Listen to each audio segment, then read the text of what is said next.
Getting your music on Spotify or Apple Music might sound totally straightforward, but if you choose the wrong distributor, you could end up paying way more than you should, or maybe waiting too long for payouts or giving up control over your music.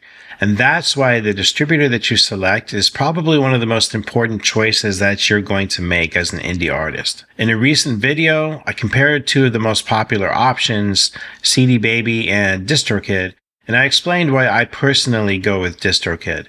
And you can find that video linked in the description here. In this video, I'm going to take you further.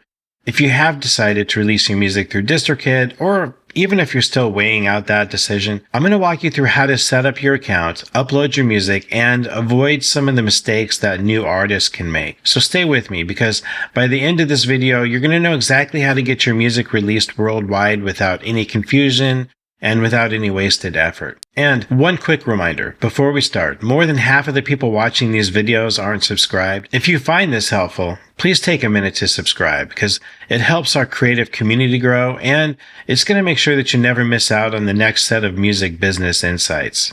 So I'm just going to go to the Distrokid website.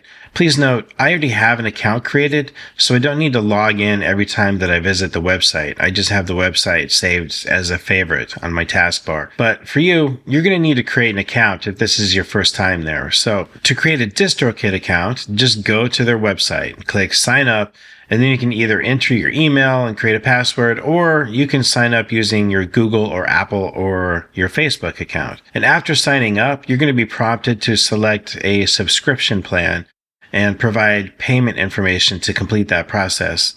And for most indie artists, you can choose the most basic, inexpensive option. The higher tiered options are primarily for producers like me that distribute music for lots of other artists along with their own music, and they allow you to choose release dates. There's some other benefits too. But if you just want to easily release your own music and keep things simple, you should just go with that basic plan. When I go to Distrokid, since I already have an account, I go straight to the My Music page. Once you've uploaded your first release, you're going to have this type of view as well. And you can see on the top right that I'm logged into my account and it shows my company logo. Also, you can see the most recent releases on the left side of the screen here, and you can click on any release if you want to make any changes, which is super helpful. For this video, I'm focused on uploading new music, and I'm going to use a song that I just mastered as an example. And you can see the upload button on the top of the screen, so just click it. You're going to see options to either upload music or upload a video. Now, video uploads are for higher tiered subscriptions, so just don't worry about that for now. You're just going to click on the upload music instead. Then a bunch of options immediately pop up on your screen. And the first thing that you're going to want to consider is what services should you choose for distribution. There's like about 25 options in total at the time that I'm recording this video, and more options are going to come as time goes on. And you're going to see that I've selected everything except for Snapchat and Roblox. Choosing whether to distribute your music to Roblox and Snapchat depends on your specific goals as an artist. And while they offer massive potential exposure, the terms are very different. They come with distinct trade-offs. For example, the decision to distribute to Roblox is likely not a good one if your main goal is monetization, because the primary benefit is exposure to a large and young audience. So for this release, it's really not for a younger audience, and I don't want to not get paid for any of the streams that I get, so I'm not selecting Roblox. Snapchat was beta until very recently, and I'm going to consider going back and adding Snapchat for my releases because it is now monetized where before it wasn't. And this could be a good discovery tool for indie artists. So that said, I've selected all the other options because my two goals are to increase potential audience and to ensure monetization. And after all, if you're not getting paid for the music that you upload, maybe that isn't sustainable. Next, you can choose how many songs you plan to upload. And if it's going to be an EP or an album, then it will be more than one song, obviously. But for this example, I'm just uploading a single, and so I'm going to choose one song. And then you have the option to monetize on various social media. Again, whether or not you do this can depend on your situation. For new and indie artists, I think paying the $4.95 annual fee for Distrokid's social media pack is maybe not a good financial decision because you're likely to lose money on that. I mean, the fee is worth it only if you have a significant audience that consistently uses your music in their user-generated social media content. There can be a low probability of return for you. I mean, unless you already have a large following, the chances of your music getting picked up virally by a large number of people without your promotion are they're just very low. So you could pay for the service and earn little to no revenue. And also, the $4.95 fee is an annual recurring charge for each song. You would need to earn more than $4.99 in passive ad revenue each year, minus Distrokid's 20% commission, just to break even. Distrokid has a link you can click to learn more. I think this is an option to consider for more established artists. Otherwise, my advice, just release your music without the add-on. Your music is still going to be available for use in social media libraries like Instagram Reels and TikTok. Then you need to state whether or not this song has been previously released. So if you're uploading an album, it's going to ask you this for each song. And in this case, it is a brand new song and it was never released before. Sometimes artists will re-release a song. For example, when I moved my catalog from CD Baby to Distrokid, I had to indicate that those songs had been previously released, and then it asked me to input ISRC numbers. Then you're going to move on. You're going to enter the artist name. And since my most recent release was for the band Poet and the Joker, that artist name automatically pops up in this field. The single that I'm releasing today is a collaboration that I did with my friend Jonathan Andrew Risden, so I'm going to change that. Since I inserted two names here, Distrokid wants me to clarify, was this a collaboration or if that was the actual band name? And it's really important to identify this as a collaboration because then the song is going to show up under each artist's streaming channel profiles. For example, if you type the name Jonathan Andrew Risden into a Spotify search, this song is going to show up, but it will also show up if you type the name Kevin Michael Ozias, which is super important. And I'm going to show you what pops up if I just enter the name of a band. I'm going to type in Nonconformist Boom, which is a band that I produce music for. And you can see that a warning message doesn't pop up anymore. Since Nonconformist Boom already has released music on various streaming services, it also shows a message that the artist is already in Spotify and Apple Music and YouTube Music. But because it is a collaboration, I will need to go in and make sure that the artist pages are accurate for each artist in the collaboration. I'm going to show you that in just a moment. So one of the things that you need to determine is the release date of your music. It's recommended to give at least 1 week minimum to ensure that Distrokid has enough time to share the music with all the channels and that the channels get it all uploaded in time for release day. That said, Distrokid has some kind of a special relationship with Spotify, and they can honestly get your music uploaded very quickly. For this release, I'm going to choose October 4th, which is less than a week away. The reason is I'm okay with the song getting released on Spotify sooner than some of the other platforms, in case the other platforms just aren't as fast. And I don't have a big marketing campaign for this release.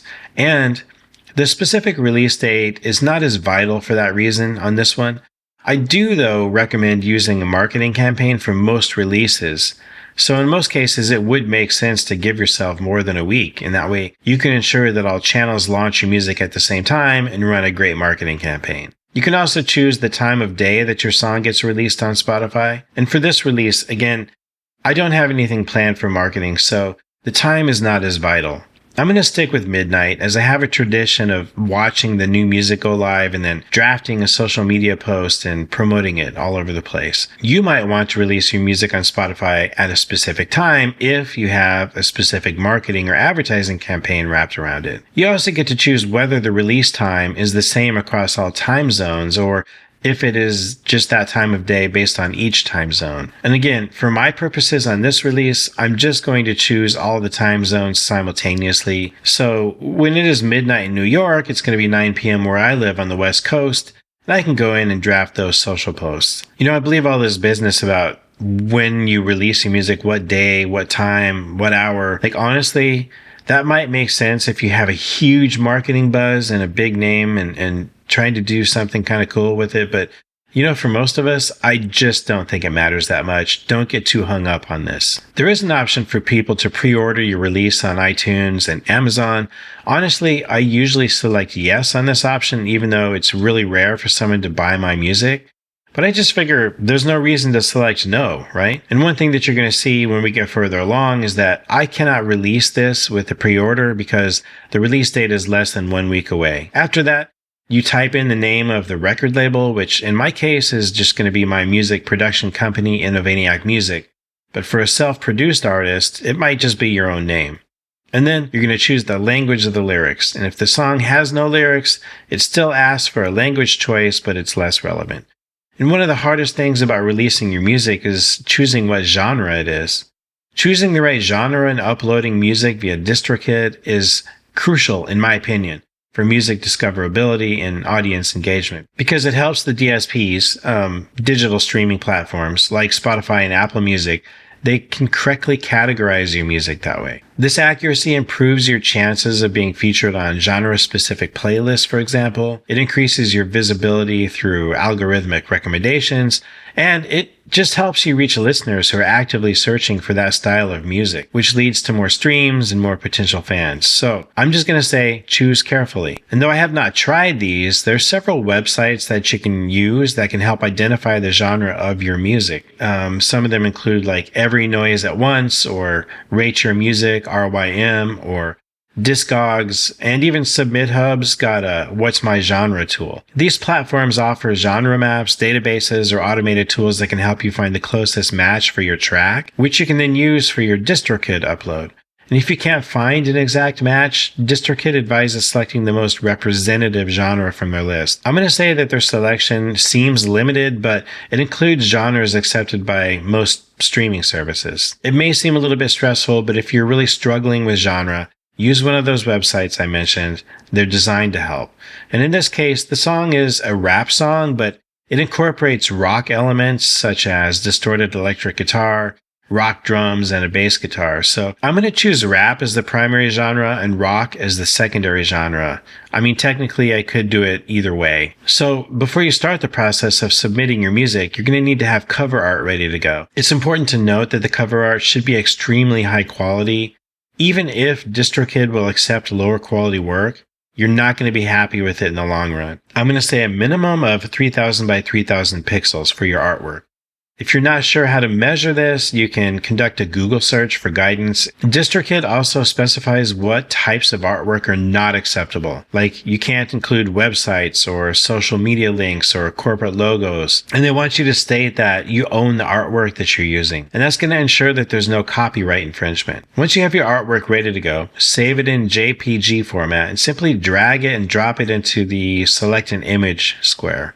Here I'm putting the cover art for the song Not Hard to Do in the box. If anything is wrong in the artwork, Distrokid will reject it immediately. And it's going to tell you why it was rejected, usually due to size or quality. Next is the part where you enter your individual track info. So if you're releasing an album, you're going to need to enter the same info once for each song. It's going to ask you for the song title first, and I will type that in quickly. If there's a featured artist, do not mention that in the song title. Distrokid's going to ask that info separately in the next question. And if you click yes, that there is a featured artist, then it will simply ask you to enter their name. And it literally handles everything. It's super easy. A song can have multiple featured artists allowed.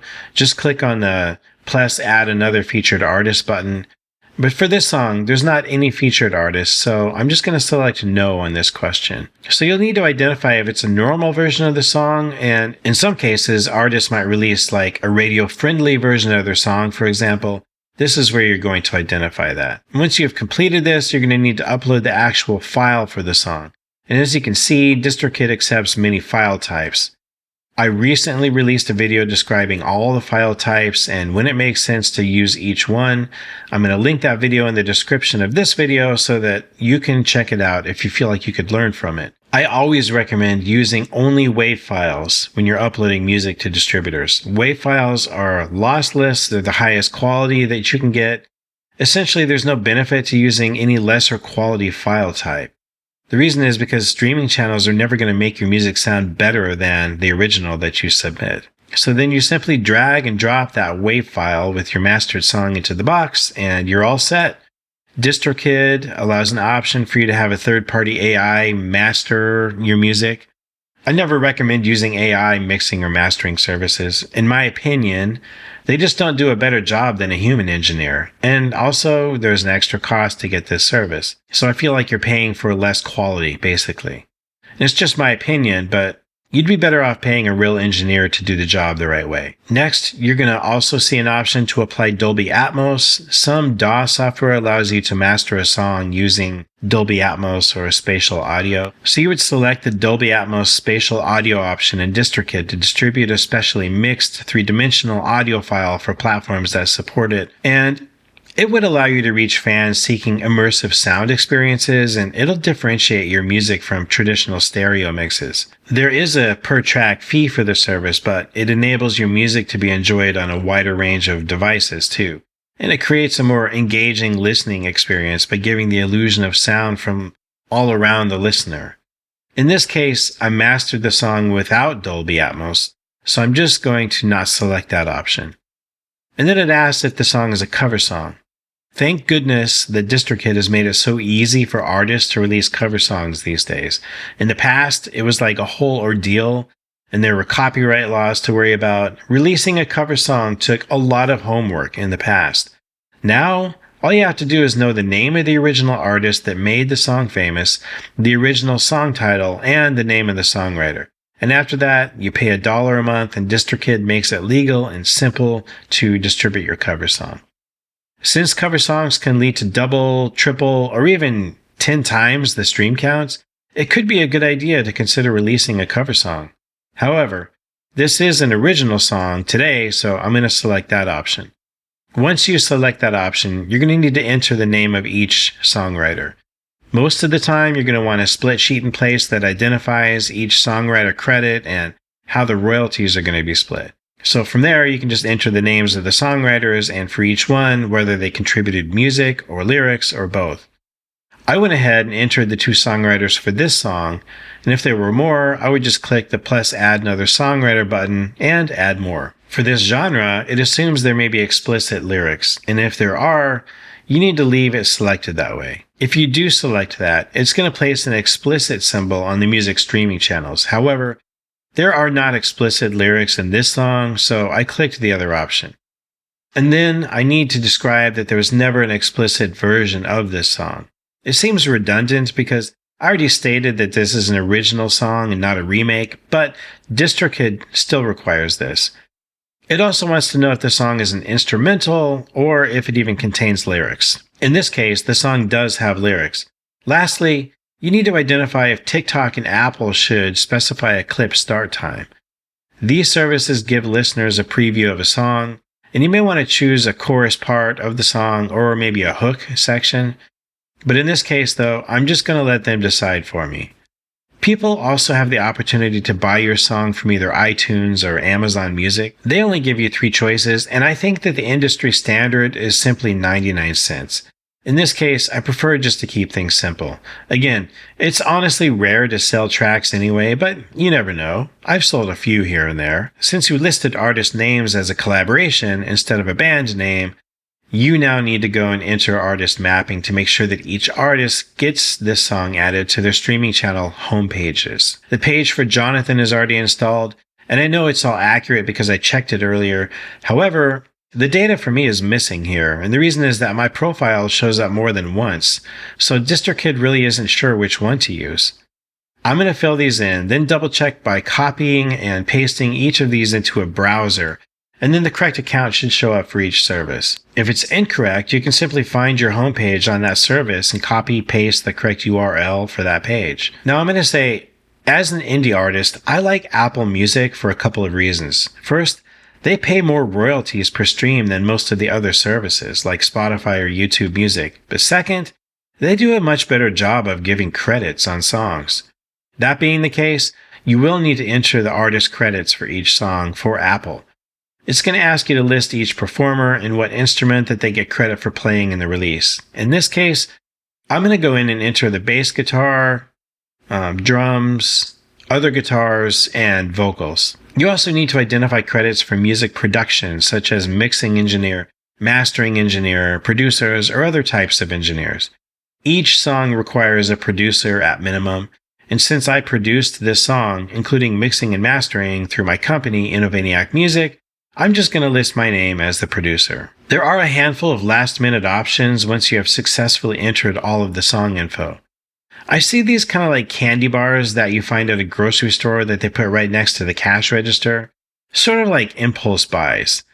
You can leave a legacy, which means that your song will stay live on streaming channels, even if you cancel your Distrokid subscription. In my opinion, it could make sense to choose this option, but the cost is a bit prohibitive. So I'm not going to choose this option. Part of my thinking is that I can always go back and add it later on. So if I have specific songs that really hit it big with audiences, I may choose this option to keep royalties coming in forever for those songs. Then there's the Discovery Pack option, which makes your music identifiable in real time via Shazam, iPhone, Siri, and millions of car and electronic devices through something called Grace Note. It could be useful for discoverability, but I honestly haven't felt compelled to take this option with my music. Distrokid's got a Store Maximizer, which is another optional paid add-on. It automatically distributes your music to new online stores and streaming services whenever they get added to Distrokid's network, which just eliminates the need for you to go and manually submit your releases to those new platforms in the future. It costs an additional fee, such as $7.95 per album per year, and while it may offer convenience, you can also just manually add your music to new stores for free at any time. And again, I'm trying to minimize costs so I can put my money into things like advertising and equipment. And since I can always go back and add these options manually later on, to me it's really not worth the cost. Music video distribution is another option, and if you have music videos for your songs, this could be a good option, but it is $99 a year. So you really need to ask yourself, what is the return on that investment for that option? Loudness normalization is another option that they offer you. When you upload your music to Distrokid and opt into that option, it automatically adjusts your track's volume using a process to meet the loudness standards of streaming services like Spotify. This feature ensures that your song plays at a consistent perceived volume compared to other tracks, and it prevents it from sounding too quiet or too loud within a playlist. And it applies these adjustments to help your music sound good on various platforms without requiring you to master for each one individually. For me, I master my own music and I know how to ensure that the music is the correct loudness. So to me, I think this would be a total waste of money. But if you're unsure how to master your music to proper levels, let me know in the comments and I'll make a video on that subject. The truth is, I learned about loudness the hard way, and if you go back and listen to some of my earlier releases, you can see that some of them were too quiet and a couple of them were actually too loud. Lastly, you can choose this social media pack. This is like an optional Distrokid add-on that helps you earn royalties when your music gets used in user-generated content like on YouTube or TikTok or Instagram or even Facebook. It works by adding your audio to a fingerprinting database, which then scans and identifies your music and videos, and it allows you to collect earnings from ads or other revenue streams generated from those videos. So while users can add your music from an in-app library without this add-on, the social media pack is specifically for monetizing content that natively includes your music. Choosing whether the Distrokid pack is a good choice depends heavily on your specific goals and, I'm going to say also, your audience's behavior. For most independent and emerging artists, it's generally not a worthwhile investment. However, for artists who already have a strong social media presence or music that is frequently used by other creators, it could be a valuable tool. The social media pack, to me, is a high-risk, high-reward bet. So for most indie artists, I think it's kind of an unnecessary expense. You should only consider it if your music is already popular enough to be featured in numerous user-generated videos by other people. For everyone else, it's probably a better use of resources to just focus on making great music and promoting it effectively through other means. So you can see that it's going to cost me $0 to release this music based on my annual subscription to Distrokid and based on no add-ons, right? No candy bars at the cash register. And at this point, you're going to be required to check off that YouTube music is okay to use, that you or your artist will follow the rules, which means no paid playlisting, and all streams must be real and organic and no bots. You get it. And you need to state that you actually made the music and didn't rip it off from some other artist. You're going to have to say that you're not using any other artist's name or song title or album title. And lastly, you have to agree to Distrokid's terms and conditions. You can click this little link to review what it says. I'm obviously not going to get into it here in detail, but I have read the terms and services, and I recommend that you always read the terms and services so that you know what you're signing up for. And with that, you're going to see a preview of your release, so check to be sure everything is exactly right. I mean, does the artwork look correct? Are the names and titles spelled correctly? Is the release date accurate? And once everything looks good, just click continue. Now, if you recall earlier, I said I was going to get this error message because I set the song up for pre-orders, but I didn't give at least 5 days for distribution. So now I'm going to need to go back and make an adjustment. I want to keep the same release date, so I'm just going to remove the option for pre-order. And then once again, just click continue, and you're going to see it uploading your artwork and song. And it takes a few moments, and then it gives you another candy bar at the cash register moment where it again gives you the option for AI mastering for a small fee. Since you've now uploaded your track, it's going to give you this 1-minute snippet of your song with the AI mastering, and you can compare the original with the enhanced version. If I ever heard that the enhanced version sounded better, I would simply go back and make an adjustment to my own masters. Typically, it amounts to brightening the mix a bit with some EQ. I already explained why I don't like this AI mastering option, so I'm just going to click Use My Originals and move on from there. And with that, you're done. You're going to get emails sharing that the song has been processed and the artwork is processed, and reminders leading up to the release date, along with best practices about advertising and getting awareness. So I hope that you liked this video and got a lot from it. I'm on a mission to share everything I know about the music business through videos like this one. So please subscribe and share, comment, and thumbs up so I can build my audience. And until the next video, dream big and create boldly.